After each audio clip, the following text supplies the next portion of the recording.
मानसि आरो मैदेरनि गेजेराव जानाय दाङाबाजिया गोदान बाथ्रा नङा। भारत भुटान सीमायारि ओनसोलाव मैदेर आरो मानसिनि गेजेराव जानाय दाङाबाजियाव गोबां सुबुंनि जिउ खहा जाबोनायजों लोगोसे गोबां आबाद फोथार आरो न' बांफोरा सिलिंखार जाबोदों। बेबायदि समावनो थांनाय हराव तामुलपुर जिल्लानि सेसापानि पलासगुरियाव हाग्रानि मैदेरा सम्बार बसुमतारीनि न'नि इन्जुरखौ सिफायना गालाङो। थांनाय हरनि 12 रिंगासो समाव जानाय बे जाथायाव सम्बार बसुमतारीनि बिसि सुकुश्री बसुमतारीया गावनि खुदियाफोरजों लोगोसे गुबुन गंसे न'आव उन्दुना दंमोन, जायनि जाउनाव गिदिर खैफोदनिफ्राय बारग'यो। गुबुन फारसेथिं तामुलपुर जिल्लानि सिङाव मैदेर आरो मानसिनि गेजेराव गले गले जाफ्लेबाय थानाय जाथायखौ होबथानायनि थाखाय राहा खालामनायजों लोगोसे खहा जानाय न'खरनो अनसुंथाइ होनो खावलायो। बे समाव हरनि 12थासो एसे बारबायमोन आरो 12थासोनि समाव आङो न'आव उन्दुदोंमोन आरो गथ'फोर 3 लानानै आङो फात्ता मोनाखै।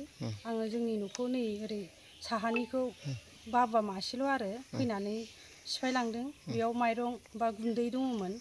ओमफ्राय जोङो ओंखारनो हास्लाबासै बेयावनो जों न' सिङावनो थाबाय थादों आरो उनाव एसे ओरै खाथि खालानिफ्रा फैनानै गाबख्रावनानै होना होफैनाय जादों आरो बिदि।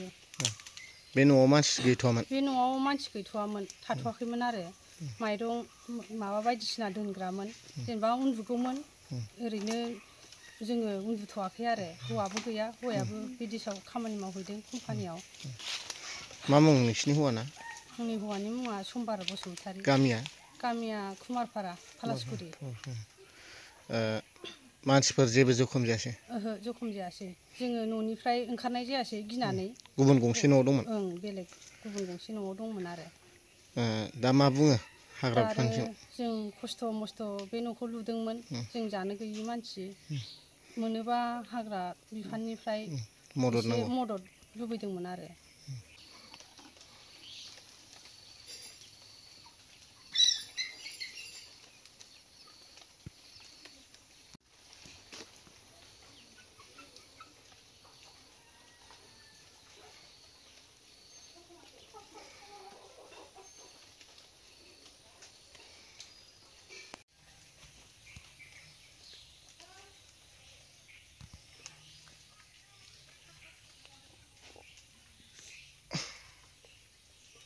गिदिं गिदा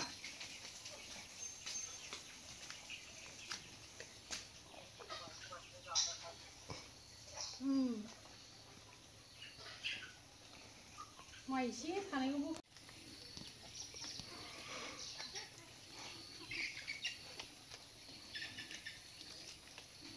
थांनाया गय फांसे बायलांबाय आरो